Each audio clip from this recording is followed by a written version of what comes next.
Each week, we'll sit down with someone new from Lehi to share their unique story, their passions, and what they love most about living here.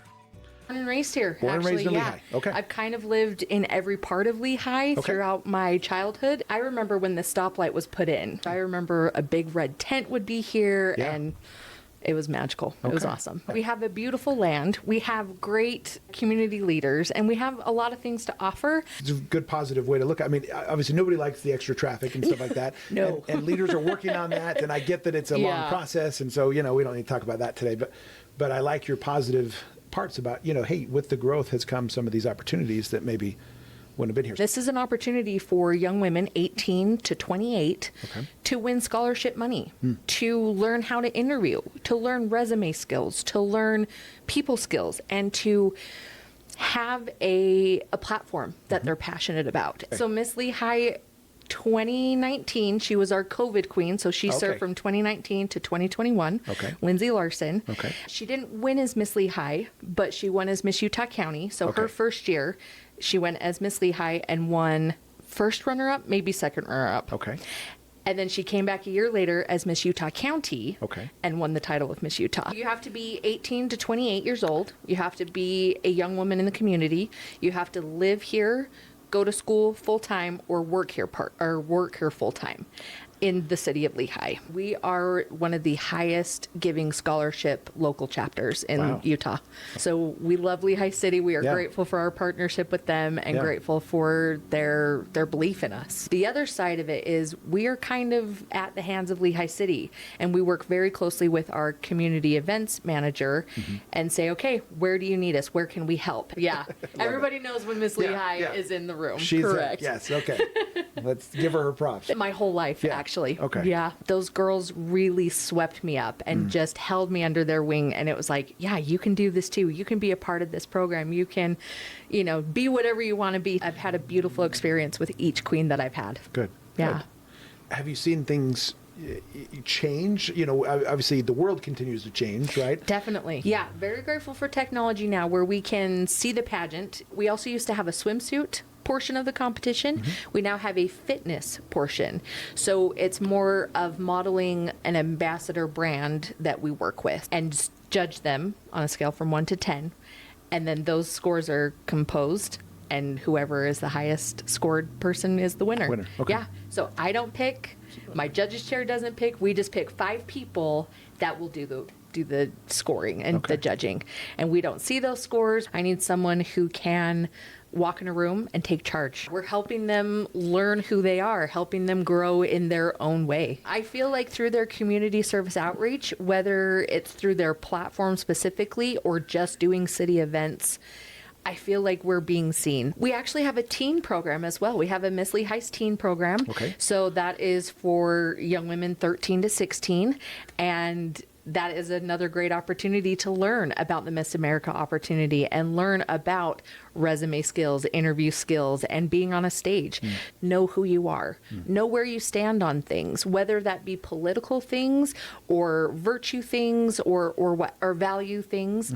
It's know who you are, because that's what we're looking for. We're looking for someone who can give what they have. If you're so invested in this, why not start now?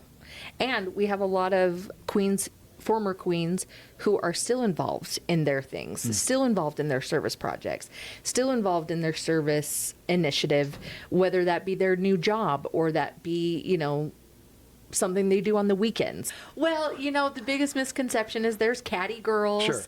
And while girls may have an attitude, when they learn about who they are, when they learn about the board, when they learn maybe some hard attitudes, but those fall away very quickly. Good. I know. I have failed as a pageant mother.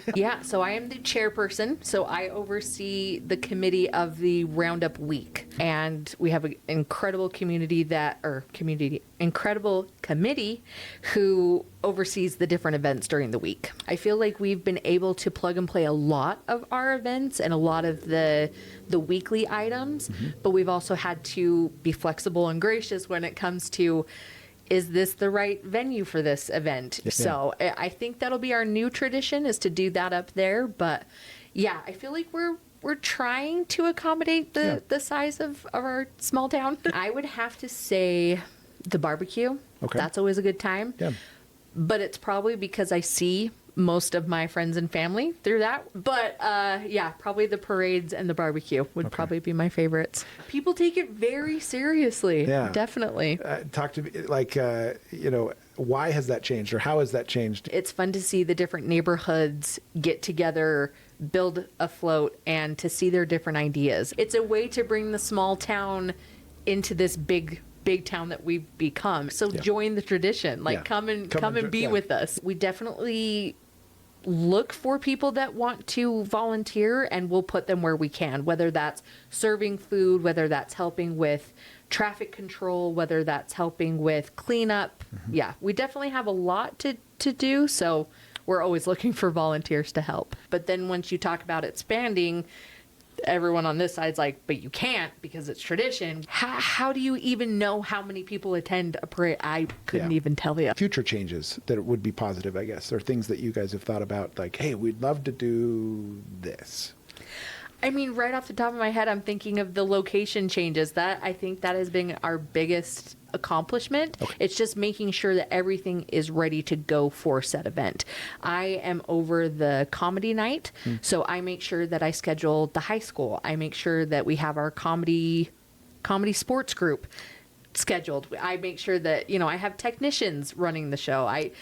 Make sure I get the comedians fed. I have to make sure that all of those things are aligned before I get to that, Wednesday night event. I am grateful that I am not alone in this. I'm grateful that I get to work with Mel at the city, and we're best friends. So it makes it even better. And it's just like, okay, it's probably my love of Hallmark, and I'm a small town gal. I love the traditions. I love going to the grocery store and seeing no less than 5 people that I know. I mean, we've lived here now a long time in different parts of Lehi and stuff. We've moved around, but it is fun to go to the grocery store and see people I know, right? I love being able to say, sorry guys, I can't hang out. I've got an event, and it's like, but you guys should come. Yeah. You guys should come to this event, come and help, come and hang out.